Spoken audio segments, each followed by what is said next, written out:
AK ఎడ్యుఫ్యూజన్కి స్వాగతం. ఈరోజు మనం ఒక చాలా ఇంట్రెస్టింగ్ టాపిక్ గురించి మాట్లాడుకుందాం.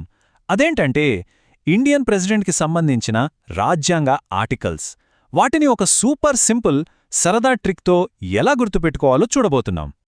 అవును, చాలామంది స్టూడెంట్స్కి, ముఖ్యంగా కాంపిటేటివ్ ఎగ్జామ్స్కి ప్రిపేర్ అయ్యేవారికి ఈ ఆర్టికల్స్ 52 నుండి 71 వరకు గుర్తుపెట్టుకోవడం అనేది ఒక పెద్ద తలనొప్పి లాంటిది. కానీ కంగారు పడకండి, ఈ సమస్యకు మన దగ్గర ఒక అద్భుతమైన చాలా సింపుల్ సొల్యూషన్ ఉంది. అవును, మీరు విన్నదే నిజమే. ఆ సీక్రెట్ అంతా ఒకే ఒక్క పదంలో ఉంది: ప్రెస్. ఈ ఒక్క పదం చాలు, మనకు ప్రెసిడెంట్కు సంబంధించిన ముఖ్యమైన ఆర్టికల్స్ అన్నీ ఒక కథలా గుర్తుండిపోతాయి. ఎలాగో చూద్దాం పదండి. సరే, అసలు ఈ ట్రిక్ వెనక ఉన్న లాజిక్ ఏంటో చూద్దాం. 5 అనే నంబర్ని ఒక్కసారి జాగ్రత్తగా చూడండి. ఒక పాతకాలపు ఐరన్ బాక్స్ లాగా, అంటే ఒక ప్రెస్ లాగా కనిపిస్తుంది కదూ. బస్ ఇంతే. ఇక నుంచి ఈ ఆర్టికల్స్లో మనకు 5 అనే నంబర్ కనపడినప్పుడల్లా ప్రెస్ అని గుర్తుపెట్టుకోవాలి. ప్రెస్, ప్రెసిడెంట్ దగ్గరగా ఉంది కదా. ఈ ఒక్క విజువల్ కనెక్షనే మన మొత్తం టెక్నిక్కి ఆధారమన్నమాట. రైట్, ఇప్పుడు మనం అందరం కలిసి ఒక చిన్న కథలోకి వెళ్దాం. ఊహించుకోండి, మనమంతా ఒక ప్రెస్ కొనడానికి షాప్కి వెళ్తున్నాం. ఈ సింపుల్ షాపింగ్ ట్రిప్ మనకు ఆర్టికల్స్ 52 నుండి 59 వరకు ఎంత ఈజీగా గుర్తుండేలా చేస్తుందో చూడండి. ఓకే, మనం షాప్కి వెళ్ళి ఏమంటాం? ఒక ప్రెస్ ఇవ్వండి అని అడుగుతాం. లేదా హిందీలో అయితే భయ్యా ఏక్ ప్రెస్ దో అంటాం. విన్నారా? ప్రెస్, డో అంటే 5 మరియు 2. ఆర్టికల్ 52 ఇదేం చెప్తోంది? There shall be a president of India అంటే భారతదేశానికి ఒక రాష్ట్రపతి ఉండాలి. సింపుల్, ప్రెస్ డో లాగే there must be a president. సరే, ప్రెస్ అడిగాం. నెక్స్ట్ ఏంటి? దీని పవర్ ఎంత అని అడుగుతాం కదా. దాని వర్కింగ్ కెపాసిటీ ఏంటని. అలాగే ఆర్టికల్ 53 అంతా పవర్ గురించే. ఇప్పుడు నంబర్ 3ని చూడండి.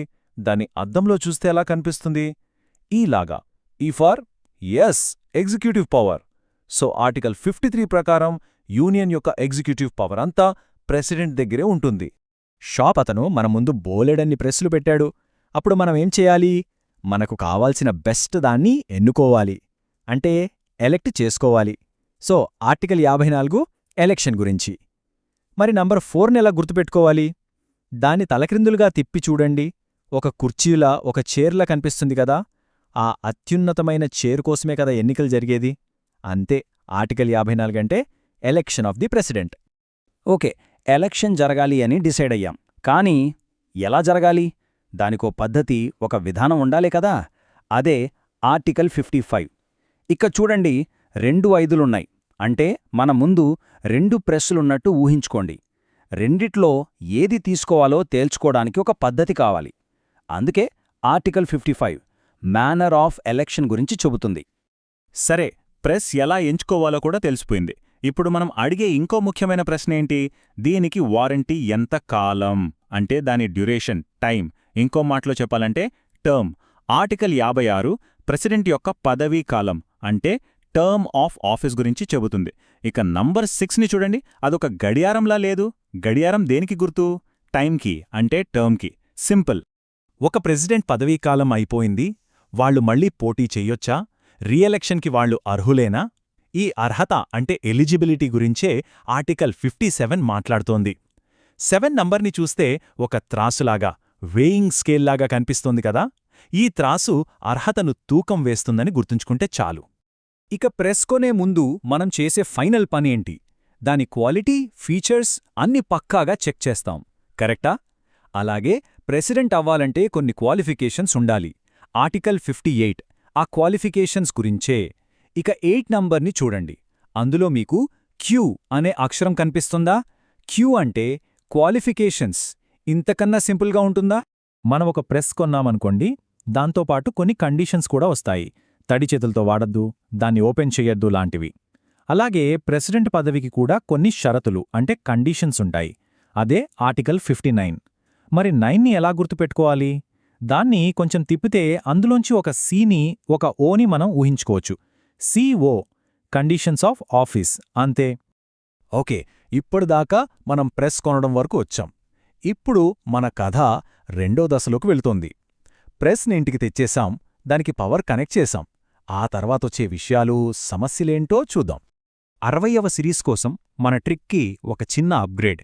ఇప్పుడు 6 అనే నంబర్ని పవర్ కార్డ్ ప్లగ్ చేసిన ఒక ప్రెస్ లాగా ఊహించుకోండి. దీనర్థమేంటంటే ప్రెసిడెంట్ ఇప్పుడు ఎన్నికయ్యారు, అధికారంలోకి వచ్చారు. ఏదైనా ఎలక్ట్రానిక్ వస్తువుకి పవర్ ఆన్ చేశాక మనకేం కావాలి? దాని వారంటీ కార్డ్. అది సరిగ్గా పనిచేస్తుందనే ఒక ప్రామిస్ కదా. అలాగే అధికారంలోకి వచ్చిన ప్రెసిడెంట్ దేశానికి ఒక వాగ్దానం చేస్తారు. అదే ప్రమాణ స్వీకారం, అంటే ఓత్. సో ఆర్టికల్ 60 ప్రెసిడెంట్ తీసుకునే ఓత్ గురించి చెప్తుంది. అయ్యో, మనం తెచ్చుకున్న ప్రెస్సు సరిగ్గా పనిచేయట్లేదు, ఫాల్టీగా ఉంది. అప్పుడేం చేస్తాం? దాన్ని తొలగించమని ఒక ఫార్మల్ కంప్లైంట్ ఇస్తాం. సరిగ్గా అలాగే ఒక ప్రెసిడెంట్ను తొలగించే ప్రక్రియను ఇంపీచ్మెంట్ అంటారు. అదే ఆర్టికల్ 61. ఇప్పుడు 1 అనే నెంబర్ని చూడండి. ఐ అనే అక్షరంలాగా ఉంది గదా. I for impeachment. ఫాల్టీ ప్రెస్ని తిరిగి ఇచ్చేశాక ఆ ప్లేస్ ఖాళీ అవుతుంది, ఒక వేకెన్సీ ఏర్పడుతుంది. చాలా లాజికల్గా ఇంపీచ్మెంట్ తర్వాత ఆ ఖాళీ అయిన ప్రెసిడెంట్ ఆఫీస్ని ఎలా భర్తీ చేయాలో చెప్పేదే ఆర్టికల్ 62, అంటే ఫిల్లింగ్ ద వేకెన్సీ. కొత్త ప్రెస్ వచ్చేంతవరకు షాప్వాడ్ మనకొక టెంపరరీ రీప్లేస్మెంట్ ఇస్తాడు కదా. సరిగ్గా అలాగే కొత్త ప్రెసిడెంట్ ఎన్నికయ్యేంతవరకు వైస్ ప్రెసిడెంట్ టెంపరరీ ప్రెసిడెంట్గా బాధ్యతలు తీసుకుంటారు. ఈ టెంపరరీ అరేంజ్మెంట్ గురించే ఆర్టికల్ 65 చెబుతుంది. అంటే వైస్ ప్రెసిడెంట్గా వ్యవహరించడం అన్నమాట. దీన్ని గుర్తుపెట్టుకోవడానికి ఒక కూల్ న్యూమరికల్ ట్రిక్ కూడా ఉంది. 6 అంటే ప్రెసిడెంట్ కంటే 5 అంటే వైస్ ప్రెసిడెంట్ ఒకటి తక్కువ కదా. అలాగే ప్రెసిడెంట్ కన్నా వైస్ ప్రెసిడెంట్ ఒక్క పొజిషన్ కింద ఉంటారు. చూడండి ఎంత సింపులో. ఇప్పుడు ఇంకో సిచ్యుయేషన్ చూద్దాం. మనం ఇంటికొచ్చాక తెలిసింది మనం తప్పు ప్రెస్ని సెలెక్ట్ చేసుకున్నామని. వెంటనే తిరిగి షాప్కి వెళ్ళి కంప్లైంట్ చేస్తాం. అప్పుడేమవుతుంది? షాప్ వాడితో మనకొక వివాదం, ఒక డిస్ప్యూట్ మొదలవచ్చు. మరి రాష్ట్రపతి ఎన్నికల ప్రక్రియలోనే వివాదాలొస్తే ఆ విషయాన్ని ఆర్టికల్ 71 కవర్ చేస్తుంది. ఇప్పుడు 71ని ఎలా గుర్తుపెట్టుకోవాలి? మన దేశ చరిత్రలో చాలా ఫేమస్ అయిన ఒక సంఘటనను గుర్తు తెచ్చుకోండి. అదే 1971 ఇండో-పాక్ యుద్ధం. ఒక పెద్ద డిస్ప్యూట్. ఆ 1971 డిస్ప్యూట్ని ప్రెసిడెంట్ ఎలక్షన్ డిస్ప్యూట్స్కి లింక్ చేయండి. ఇక ఎప్పటికీ మర్చిపోరు. ఓకే, ఇప్పటివరకు మనం నేర్చుకున్న ఈ ట్రిక్లోని కీ పాయింట్స్ అన్నింటినీ ఒక్కసారి ఫాస్ట్గా రీక్యాప్ చేసేద్దాం. ఇది మన మెమరీని ఇంకా స్ట్రాంగ్ చేస్తుంది. రైట్, ఒక ర్యాపిడ్ ఫైర్లా చేద్దాం. 52 ప్రెసిడో, రాష్ట్రపతి ఉండాలి. 54 అంటే చైర్, ఎలక్షన్. 56 అంటే క్లాక్, పదవీ కాలం.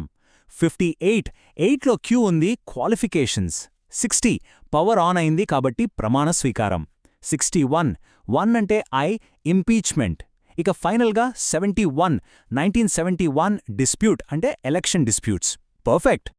చూశారు కదా, ఒక చిన్న కథ ఎంత కష్టమైన టాపిక్నైనా ఎంత తేలికగా మార్చేసిందో. ఇలాంటి క్రియేటివ్ టెక్నిక్స్ని మనం ఇంకా ఏ సబ్జెక్ట్లో వాడొచ్చో ఆలోచించండి. నేర్చుకోవడానికి ఇదొక చాలా పవర్ఫుల్ టూల్. దాని గురించి ఆలోచించండి.